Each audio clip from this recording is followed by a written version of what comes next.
100 km dalla Calabria, siamo qui in Friuli, per la precisione nella Riviera Friulana. Carlo Morandini, presidente dei giornalisti agricoli del Friuli Venezia Giulia. Cos'è la Riviera Friulana?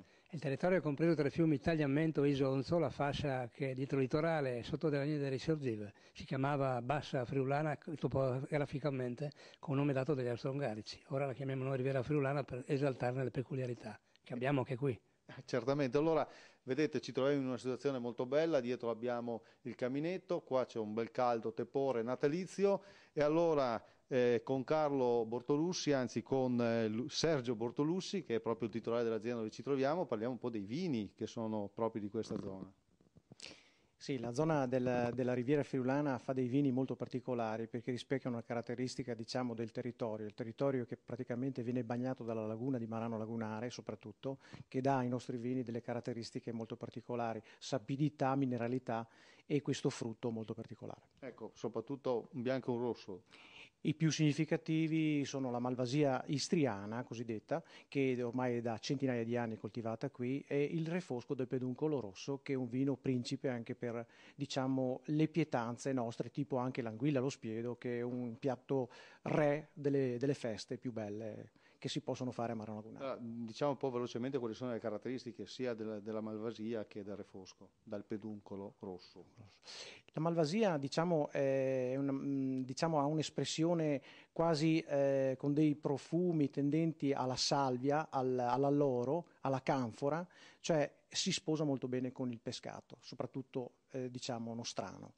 Il Refosco è un vino che tende tendenzialmente a dei tannini belli, ricchi, ma anche morbidi nello stesso tempo, perché ormai lo vinifichiamo in maniera nobile, non come una volta con questi tannini molto forti, perciò viene accompagnato anche con il pesce. Ecco, difatti il Refosco ha questa caratteristica di essere sì un vino rosso, però ha anche, come posso dire, non è un vino troppo impegnativo da questo punto di vista, quindi il pesce lo sopporta molto bene. E allora a questo punto, lo diceva Sergio prima, tradizione anche natalizia qui è proprio quella dell'anguilla allo spiedo, detto in friulano, in veneto friulano, il bisato allo speo. E allora andiamo da uno specialista, un grande specialista, lo chef Giorgio Dal Forno, che ce lo presenta. Ciao Mimmo, qui a Marano, ai Tre Canai, a Natale facciamo l'anguilla allo spiedo. È un piatto molto tipico, è il piatto principe di Marano Lagunare e si fa con delle anguille rigorosamente di laguna e classicamente di colore verde bottiglia o verde foglia, molto chiare, molto morbide e speciali. Rigorosamente, perché rigorosamente? Perché nascono e crescono nella laguna di Marano, in determinate zone della laguna, per questo prendono questo tipo di colore e questa morbidezza e questa croccantezza quando si va a mangiarle. I tempi di cottura di questo piatto meraviglioso e principe varia dalle 2 alle 3 ore in dimensione dell'anguilla. Se l'anguilla è un po' più piccola, attorno ai 500 grammi, ci vorranno 2 ore di cottura lenta. Se è un po' più grande ci vorranno anche 3 ore di cottura. Lontano dalle braci, tagliata a pezzi, che noi chiamiamo morei, sono dei piccoli tranci, grosso modo di 4 dita di una mano di una persona naturalmente normale, viene praticato un foro con un coltello e con uno spiedo di legno, con dei legni tipici. In origine erano i pali in cui consisteva, perché mettevano a dimora le reti in laguna, quindi i cogoi o i grosioi, e con questi pali si recuperavano quando si spaccavano, si faceva questi spiedi e si infilava e si infilzava questa anguilla, questo bisato. E come viene condito? Viene condito con del sale grosso e delle foglie di alloro. E ripeto, rigorosamente di legno, perché il legno dà un po', eccede un po' di profumazione all'anguilla e in questa maniera all'interno rimane morbida e non c'è una cottura aggressiva. E adesso impiattiamo il piatto con un pane alle alghe e delle alghe fritte. Vi auguro buon appetito e buon Natale.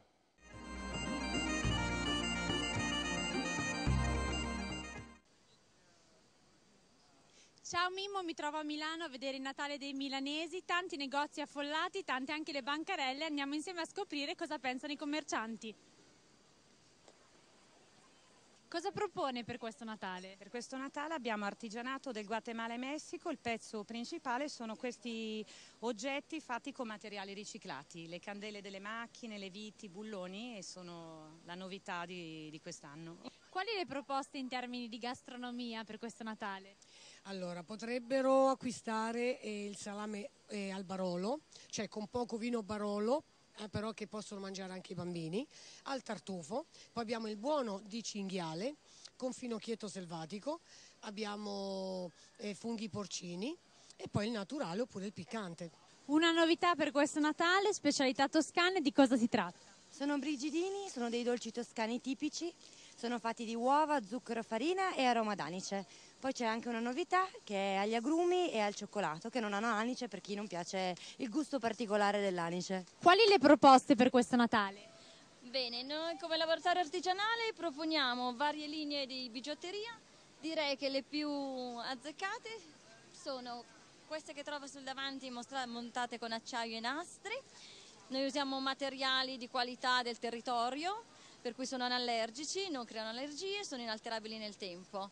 Abbiamo queste linee montate con l'acciaio, per esempio, delle bellissime collane lunghe, per accontentare un po' tutti i gusti. Ciao Mimmo, da Milano è tutto, ti ridò la linea. E riprendiamo la linea sempre qui da Carlino, in provincia di Udine, nel sud del Friuli, per parlare di Riviera Friulana. Carlo Morandini. Il sud del Friuli si chiamava Bassa Friulana, la chiamavano così gli austro-ungarici probabilmente, topograficamente. Perché sono le terre più meridionali del nostro territorio. Tu hai scritto anche un libro. Ho scritto un libro, si chiama Riviera Friulana, perché? Perché molti operatori mi hanno spinto, anche amministratori del territorio, a fare un progetto che rilanci con un nome diverso la solarità di queste terre. Bassa Friulana evoca sicuramente paludi, evoca realtà infide molto lontane, mentre in realtà ora ci sono peculiarità molto nobili e molto eccellenti in questa terra. Ecco, ma spieghiamola velocemente. Quindi c'è Lignano, c'è Grado, Marano Lagunare, ma arriviamo come Riviera Friulana, siccome consideriamo linea delle Risorgive, che è quella da cui escono le acque dal sottosuolo e scendono verso la pianura, creando dei fiumi con Ostella, che sono dei siti degli ambiti molto belli, molto suggestivi. Abbiamo anche Palmanova, abbiamo Aquilei, abbiamo anche la Villa Mani di Passariano, che sono le ricchezze che rappresentano il retroterra di Lignano e Grado, che sono le spiagge e industrie turistiche principali del Friuli Venezia Giulia. Quindi tra turismo, storia e cultura. Turismo, storia e cultura. Per fare questo abbiamo fondato un'associazione culturale non profit che mette in rete tutte queste realtà. Si chiama? La Riviera Friulana. Sono già associati diversi comuni, ristoranti di qualità di pregio, alcuni li vedrete in questa occasione, li avete visti, li state vedendo, anche degli alberghi, anche delle realtà produttive che raccontano attraverso i loro personaggi creativi le sapidità, i sapori, la realtà di questo territorio. Allora, grazie. E allora, siccome siamo proprio in chiusura, vi presentiamo, e siamo sotto Natale, un paio di libri. Questa è l'agenda Vitenda 2013 ed è l'agenda un po' del vitivinicoltore, spero di averlo detto bene, ed è molto importante per coloro che fanno questo tipo di attività, un sacco di notizie interessanti. A proposito di Veneto e di questa zona, Veneto e Friuli, il Manzoni bianco, Luigi Manzoni, il professor Manzoni è quello che ha inventato questi vitigni, vecchio preside della scuola enologica di Conegliano, è molto importante anche questo. E poi, a proposito, restiamo sempre al nord, magari se volete ci fate avere altre pubblicazioni. Giovanni Capnis, grande storico e conoscitore della cucina, non solo veneta certamente, ma nazionale, allora ha realizzato questo libro interessante, I funghi nella cucina veneta, altra cosa importante. Allora, per adesso non abbiamo terminato, siamo quasi in conclusione, l'agenda di Bianco, Rosso e Verde.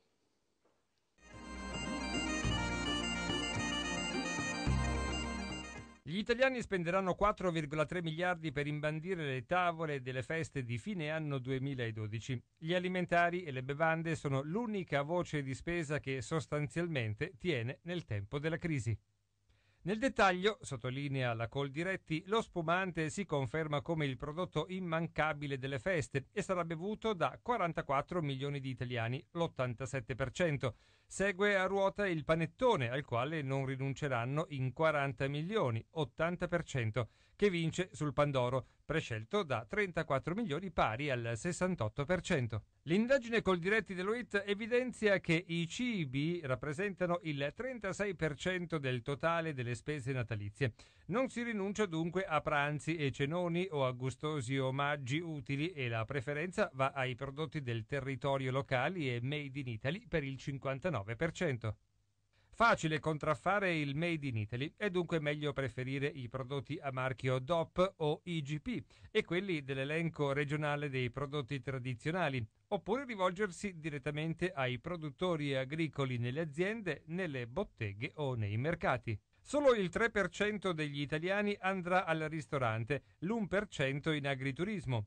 Nelle case dell'Emilia-Romagna si prepareranno i tortellini in brodo, in Lombardia il cappone, i canederli in Trentino, l'urintrocilio in Abruzzo, le pabassinas con sasapa in Sardegna, il pangiallo nel Lazio, i bucellati in Sicilia.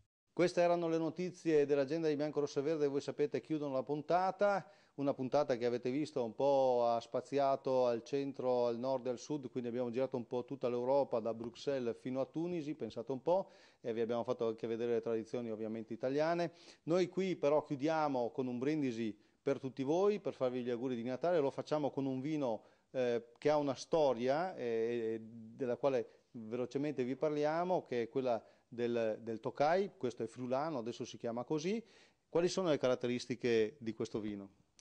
Il Tokai ha una caratteristica principale che è quella di essere molto facile da bere. Secondariamente è un vino che ha della frutta intensa con del finale di amandola con quella chiusura leggermente amarognola, classico proprio del friulano Tokai. Tra parentesi, se fatta in questa azienda che voi sapete, vi abbiamo detto e forse adesso capirete anche meglio, ha proprio i vitigni dentro la laguna, forse prenderà anche qualche caratteristica di sapidità molto particolare. Carlo, la storia del friulano. Il friulano è una storia che è durata 10 anni, l'abbiamo difesa come stampa agricola strenuamente assieme ai produttori, ma non è bastato. L'Ungheria è un paese che si chiama Tokai e ha vinto la battaglia della territorialità, ci ha fregato il nome, abbiamo dovuto trovarne uno nuovo e con dei referendum e delle situazioni particolari la regione ha trovato friulano. Qualcuno può dire che sarebbe stato meglio friulano bianco, almeno sapevamo che si tratta di un nome divino, ma adesso lo chiamiamo friulano, ma per noi resta sempre il Tokai. E allora con il Tokai friulano noi vi salutiamo, vi auguriamo buon Natale, un Natale che certamente deve essere di serenità, di pace, ma anche di riflessione religiosa. Buon Natale a tutti. Auguri, buon Natale. Arrivederci.